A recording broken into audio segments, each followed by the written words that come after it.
I found the photograph on a Tuesday morning while Raphael was in the shower. It had fallen behind his desk, wedged between the mahogany and the wall, and I'd only noticed it because I'd dropped my earring and was searching on my hands and knees. The photo was old, edges worn, showing 3 men standing in front of a warehouse. Raphael was on the left, younger but unmistakable, and on the right, bound and bloodied with a gun to his head, was my brother Diego. My hands shook as I stared at it. Diego had disappeared 3 years ago. The police said he'd probably fled to avoid gambling debts, that men like him didn't leave forwarding addresses. My mother had died 6 months later, still believing he'd abandoned us. I'd spent 2 years searching for answers, and then I'd met Raphael at a charity gala where I was catering, and he'd been charming and powerful and interested in me in a way no one had been before. 2 years as his mistress. 2 years in this penthouse overlooking Mexico City, wearing clothes he bought, attending parties as his companion, learning to read his moods and anticipate his needs. 2 years thinking I'd found safety and maybe even love with a man who was dangerous to everyone except me. I'd been so stupid. The shower turned off. I shoved the photo in my pocket, stood up, tried to arrange my face into something normal. Raphael emerged in a towel, water still beading on his shoulders, his dark hair slicked back. At 42, he was handsome in a way that commanded attention. Strong features, calculating eyes, the kind of presence that made rooms go quiet. He looked at me and frowned. "What's wrong?" "Nothing, just tired." The lie tasted like metal. He crossed to me, tilted my face up with one hand. "Don't lie to me, mi amor. You know I can always tell." I forced a smile. "I didn't sleep well, that's all." He studied me for a long moment, then kissed my forehead. "Rest today. I have meetings until evening. We'll have dinner tonight, just us. I'll have Carlos make that thing you like." He got dressed, expensive suit and watch that cost more than my mother's house, and before he left he said, "Camila, you know I love you." "I know." Another lie. I wasn't sure Raphael loved anyone except himself. The moment he was gone, I pulled out the photo again, studied every detail. The warehouse behind them. I recognized it now. It was near the docks, an area controlled by the Mendez cartel. My brother had worked at the port doing accounting. Had he seen something he shouldn't have? Had Raphael killed him to silence him? Had Raphael known who I was when he'd approached me 2 years ago? Had this entire relationship been about control? About keeping me close to make sure I never asked the wrong questions? I felt sick. Went to the bathroom, threw up, sat on the cold tile and tried to think. I couldn't stay here. Couldn't sleep next to a man who'd murdered my brother. But I couldn't just leave either. Raphael didn't let things go, and I'd seen enough over 2 years to know what happened to people who tried to walk away from him. I needed help. Needed to get out of Mexico entirely. Disappear somewhere Raphael's influence didn't reach. I had a friend in Los Angeles, someone from before Raphael, who might take me in if I could just get across the border. I spent the day planning. Took cash from the emergency stash Raphael kept in the bedroom safe. I knew the combination because he'd told me to use it if anything ever happened to him, never imagining I'd use it to run from him. Packed a small bag with essentials, nothing obvious, just clothes and toiletries that would fit in a backpack. Found my old passport buried in a drawer, the one from before Raphael had paid to expedite a new one for our trips to Europe. At 6 p.m., when I knew Raphael would be at his dinner meeting at the restaurant he owned downtown, I walked out of the penthouse for the last time. I made it 36 hours, got a bus to Guadalajara, another to Tijuana, was planning to cross into San Diego on foot when someone grabbed my arm outside the bus station. I spun, ready to fight, and found myself looking at Gabriel Torres, Raphael's right hand, his enforcer, his most trusted killer. Gabriel was younger than Raphael, maybe 35, with the kind of face that should have been handsome except for the coldness in his eyes. I'd met him dozens of times at Raphael's dinners and meetings, had watched him stand silently in corners while Raphael conducted business, had seen the way people feared him even more than they feared Raphael because Gabriel was the one who actually got his hands dirty. He said, "Miss Camila, Raphael wants you home." "I'm not going back." I tried to pull away, but his grip was iron. "You don't have a choice." His voice was flat, professional. We can do this easy or hard, your choice. Let go of me. Can't do that. I kicked him, hard, right in the knee. He grunted, loosened his grip just enough that I could wrench free and run. I made it half a block before he caught me again, this time wrapping an arm around my waist and lifting me off my feet. "Stop," he said in my ear. "Stop fighting. You're just making this harder." "He killed my brother." The words came out choked, desperate. "Diego. He killed Diego. I found proof." Gabriel went very still. Set me down carefully, but kept his hand on my arm. "What proof?" "A photograph. Diego with a gun to his head. Rafael standing right there." I was crying now, couldn't stop. "He murdered him, and then he seduced me and kept me close, and I've been sleeping next to my brother's killer for 2 years." Gabriel's face did something complicated. Surprise, concern, something that almost looked like pain. "Camilla? Please, please, just let me go. I won't tell anyone. I'll disappear. He'll never find me." "He's already found you. He had me tracking you since you left. I've been following you since Guadalajara." Gabriel looked around, scanning the street. "Come on, not here. Too exposed." He pulled me into an alley, positioned himself so he could see both exits. Up close like this, I realized he looked exhausted. Dark circles under his eyes, tension in every line of his body. I said, "Are you taking me back?" "I don't know yet." He ran a hand through his hair. "Tell me about the photograph. Everything." So I did.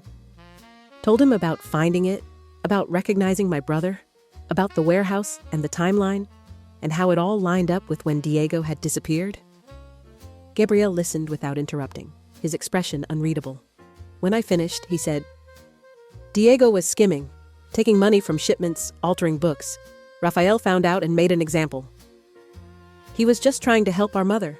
She was sick. We needed money. So he stole from Rafael Mendez. You know what happens to people who steal from Rafael. He didn't deserve to die. Maybe not, but he made a choice and faced consequences." Gabriel's voice was still flat, but something underneath was shifting. "Why did you run? Why not just confront Rafael?" "Because he would have killed me too."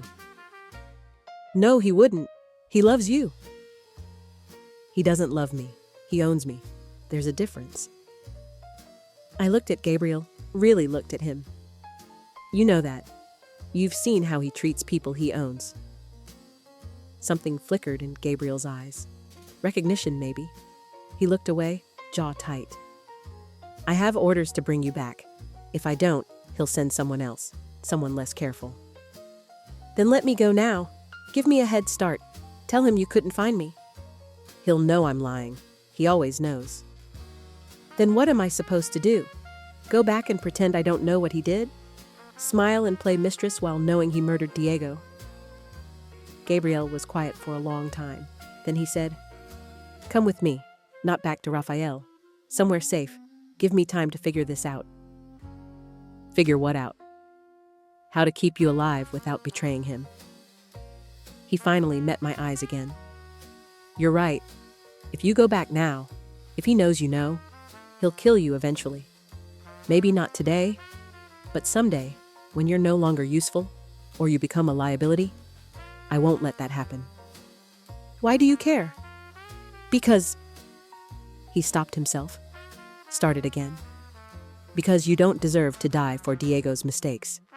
And because Rafael's judgment has been getting worse. More paranoid, more violent. This isn't the man I pledged loyalty to 10 years ago." He took me to a hotel near the border, cheap and anonymous, paid cash for a room. Inside, with the door locked and curtains drawn, he finally let go of my arm. I said, "Why are you helping me?" "I haven't decided if I am yet." He sat in the chair by the window, positioned so he could see the door. "I'm buying time, thinking." "What's there to think about? You either take me back or you let me go." "It's not that simple. I've worked for Rafael for 10 years. He trusts me more than anyone. If I betray him, he'll hunt both of us. And he has resources you can't imagine." "Then let me disappear. You go back. Tell him I got away. He'll be angry, but he won't blame you. He'll blame me for failing, and then he'll send others to find you. Better I keep you close, keep you safe, while I figure out a real solution." I sat on the bed, exhausted and scared and confused. "What real solution? There's no good answer here." "Maybe not, but I'm going to find the least bad one." He pulled out his phone, made a call, spoke rapid Spanish too quiet for me to catch, hung up and said, "I'm having someone bring supplies, food, new clothes, different phone for you. We stay here tonight, move tomorrow." "Move where?" "Somewhere Raphael won't think to look while I assess our options." "Our options? You keep saying our, like you're including yourself." "Because I am." He looked at me, and something in his face was different, less cold, more human. "If I help you disappear, I can't go back. He'll know. So we figure this out together, or we both die trying." I studied him, this man who'd killed for Raphael, who'd done terrible things on his orders, who was now apparently choosing me over a decade of loyalty. "Why? What am I to you that you'd risk everything?" "You're someone who doesn't deserve to die. That's enough." "That's not an answer. It's the only answer I'm giving tonight." He stood, went to the window, scanned the parking lot. "Get some rest. We have a long day tomorrow." I wanted to push, wanted to understand what was happening, but exhaustion won. I lay down on the bed, fully clothed, and fell asleep to the sound of Gabriel moving around the room, checking locks, staying alert. When I woke, it was dark, and someone was knocking at the door. Gabriel had his gun out instantly, moving to the side of the door. "Who is it?" "Delivery, from Marco." Gabriel opened the door a crack, took several bags, closed it again. Inside were clothes, toiletries, food, cash, and 2 new phones.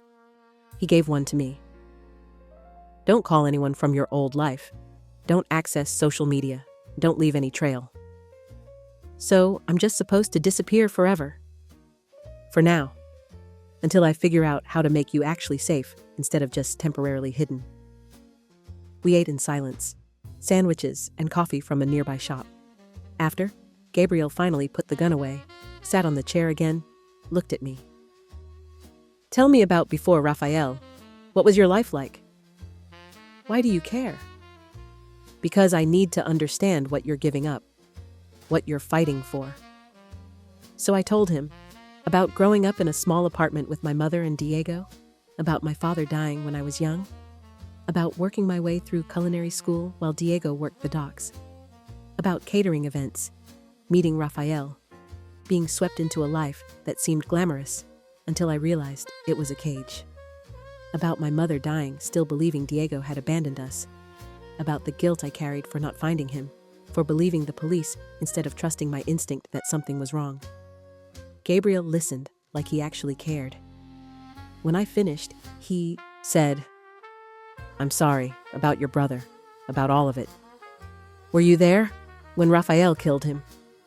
"No. I was in Colombia on a different job, but I heard about it after." He leaned forward, elbows on knees. "For what it's worth, it was quick. Raphael doesn't torture unless he needs information. Diego died fast. That's supposed to make me feel better?" "No, just honest." He was quiet for a moment. "I've done terrible things for Raphael, killed people who probably didn't deserve it, hurt families, destroyed lives. I'm not asking for forgiveness or understanding. I'm just telling you who I am so you know what you're dealing with." "Why did you do it? The terrible things?" "Because Raphael saved my life when I was 25. I was nobody, running drugs for a small operation, got caught in a war between cartels. Raphael pulled me out, offered me work, treated me like family when I had none." His voice was flat, factual. "I owed him, so I did what he asked. Stopped thinking too hard about right and wrong." "When did you start thinking again?" "About 6 months ago, when Raphael had me kill a prosecutor's family. Not just the prosecutor, his wife, his teenage daughter. To send a message."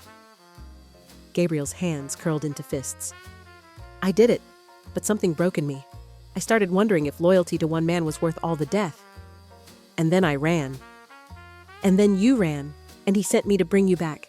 And now I'm sitting here trying to decide if I'm still the man who does whatever Raphael wants, or if I'm finally someone different. I looked at him and saw exhaustion, conflict, the weight of 10 years of violence catching up. What do you want to be? Something better than a killer. Maybe it's too late. Maybe there's too much blood. But I want to try. Then help me. Really help me. Not just hide me, but get me free. Somewhere Raphael can't ever touch me. Gabriel nodded slowly. Okay, but it's going to be dangerous, and we're probably both going to die trying. Better than living like this? Yeah. He almost smiled. Better than living like this. We left Tijuana before dawn, drove east instead of north, confusing any tale. Gabriel had connections throughout Mexico, safe houses and contacts who owed him favors. We moved every few days, staying ahead of Raphael's search, which we monitored through Gabriel's burner phones and coded messages with people still loyal to him inside the organization.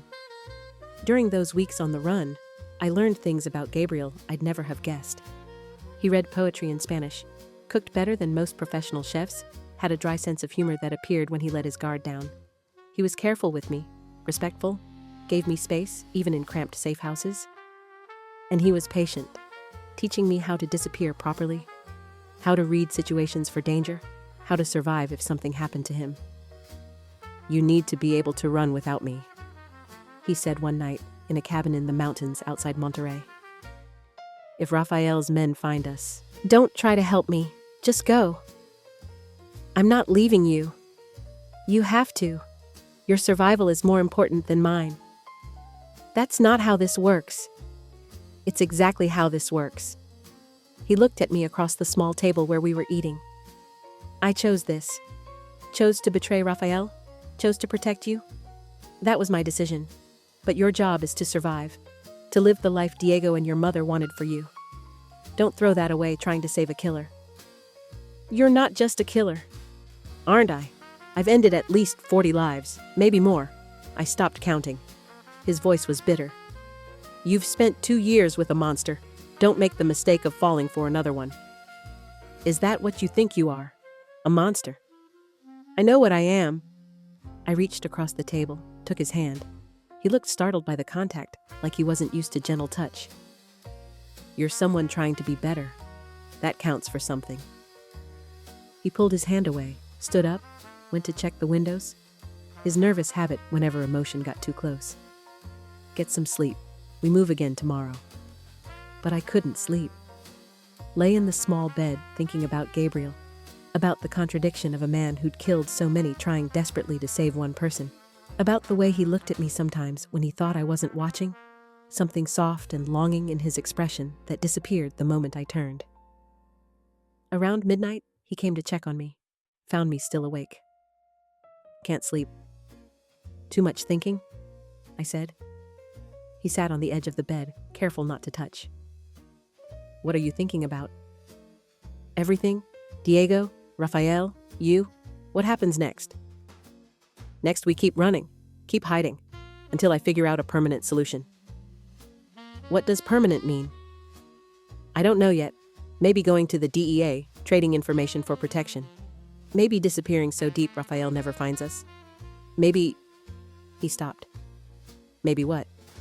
Maybe killing Raphael, ending this permanently. He looked at me. Could you live with that? Me killing him. I thought about it. About Raphael, who'd murdered my brother and then seduced me and kept me captive for 2 years in a cage lined with silk. Yes, I could live with that. Even knowing what it would make me. It would make you someone who protected me. That's all that matters. Gabriel reached out like he was going to touch my face, stopped himself. You shouldn't trust me, shouldn't believe in me.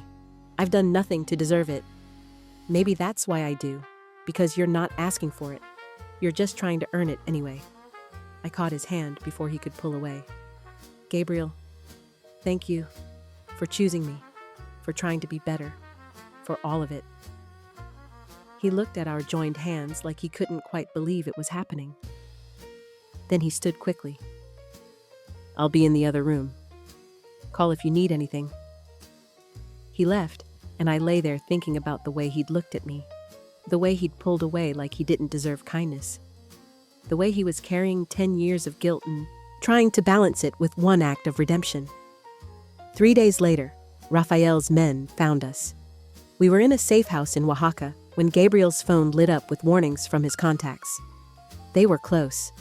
Too close. We had maybe 20 minutes. Gabriel moved fast, efficient, grabbing bags and weapons. "Out the back, now. Stay close to me." We ran through narrow streets, Gabriel leading me through turns and alleys he'd clearly memorized. Behind us, shouting. Gunfire. We ducked into a market, wove through vendors and tourists, came out on a side street where Gabriel had a motorcycle waiting. "Get on." I climbed behind him, wrapped my arms around his waist, held on as he drove fast and reckless through Oaxaca traffic. We made it to the outskirts before I heard more motorcycles behind us.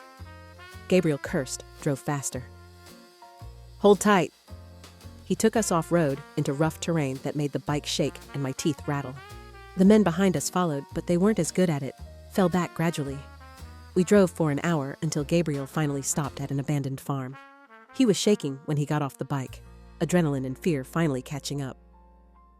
"That was too close. They're getting better at tracking us." "What do we do?" "We end this. Tonight. I'm done running." He pulled out his phone, made a call, spoke quiet and urgent. Hung up and said, "I'm meeting Rafael, alone, telling him I'll bring you back if he agrees to let you live free. No more searching, no more threats. You get to disappear, and he lets you go." "He'll never agree to that." "Then I'll kill him. But I have to try to negotiate first." "I'm coming with you." "Absolutely not." "Yes. He'll trust you more if I'm there. And if it goes wrong, I'd rather be there fighting than hiding here wondering if you're dead." Gabriel looked like he wanted to argue, but something in my face made him stop. "Okay, but you stay back. If shooting starts, you run. Promise me." "I promise." A lie. I wasn't leaving him. We met Rafael at midnight at a church on the edge of the city. He was alone, or appeared to be, standing near the altar in the empty building. Candles flickered, casting shadows that made his face look demonic. He smiled when he saw us. "Gabriel, my most trusted friend, and Camilla, my love. You've led me on quite a chase." Gabriel said, "I'm here to negotiate." "Negotiate? You think you have leverage?" Rafael moved closer. "You betrayed me, stole my woman, made me look weak to my enemies, and now you want to bargain." "I want Camilla to go free, completely free. In exchange, I'll come back. I'll stay loyal. I'll do whatever you need." "That's quite an offer, except it assumes I need you more than I need to make an example of what happens to traitors." Rafael pulled a gun from his jacket. "You should have known better, Gabriel. I taught you better." Gabriel had his own gun out instantly.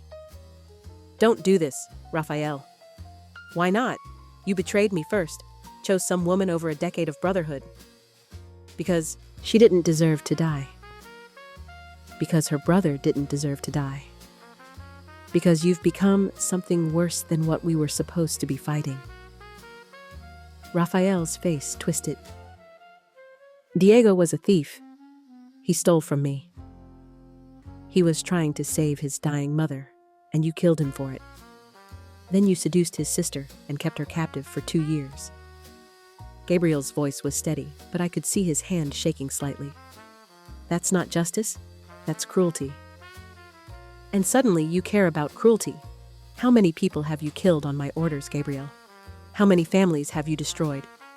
Don't pretend you're better than me." "I'm not, but I'm trying to be. Starting now." Rafael laughed. "How noble. The killer with a conscience.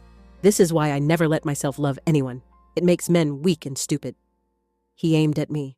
"Say goodbye to your woman." Gabriel fired first. Center mass, 3 shots, professional and precise. Rafael dropped, the gun falling from his hand, blood spreading across the church floor.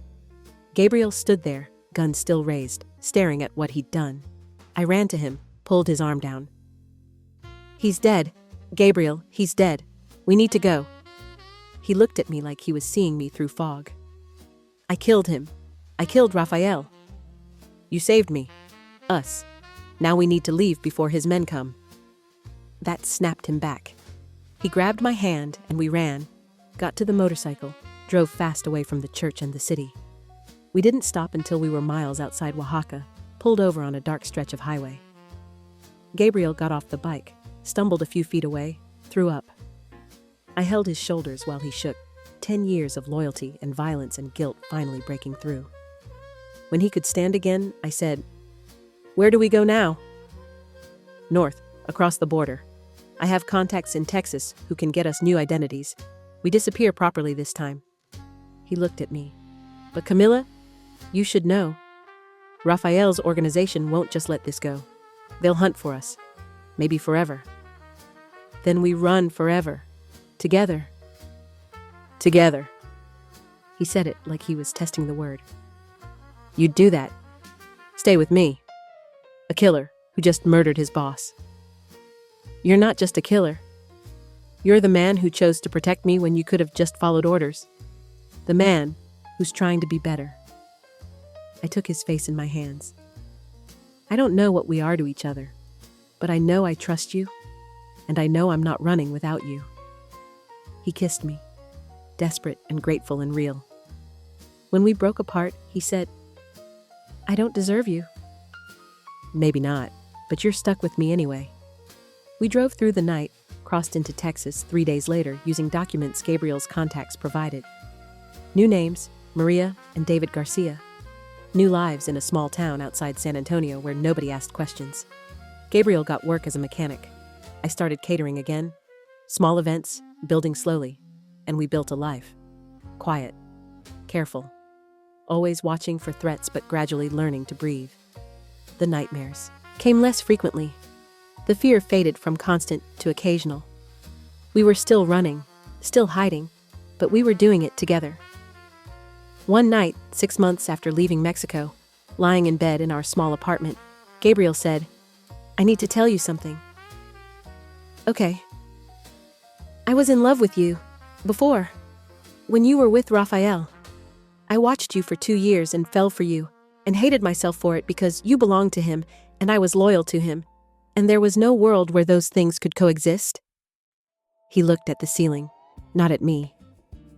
"That's why I couldn't bring you back. Not just because it was wrong, but because I couldn't stand the thought of giving you back to him." I turned his face toward me. "You should have told me sooner." "Why? So you could pity the killer with a crush?" "No, so I could tell you I love you too. Have for a while now. Since somewhere around week 2 of running, when you taught me to shoot and laughed at my terrible aim. Since you proved you were more than just muscle, that you were smart and kind and trying so hard to be better." He looked at me like I'd said something impossible. "You love me." "Yes, even though you're terrible at poetry and English, and you snore, and you check the locks 15 times before bed. 16 times. See? You're a disaster." I kissed him. "But you're my disaster now." We stayed in Texas for 2 years before word reached us that Raphael's organization had fallen apart without him, consumed by infighting and DEA raids. The hunt for us had ended, not because they'd forgiven, but because there was no organized them left to do the hunting. We could stop running, could stay in one place, could build something permanent. Gabriel asked me to marry him for real, not as cover, not for new identities, but because he wanted to. We got married at a courthouse in San Antonio, just us and a judge, and it felt more real than anything I'd experienced with Raphael ever had. And I thought about Diego sometimes, about how his death had led me to Raphael, which had led me to Gabriel, which had led me here. How tragedy and survival had braided together into something that looked almost like happiness. It wasn't the life I'd planned. It was harder and stranger, and built on running and fear and the blood of a man who deserved to die. But it was ours. Chosen. Real. And that made it worth every terrible thing that had come before. Thank you for listening to this story.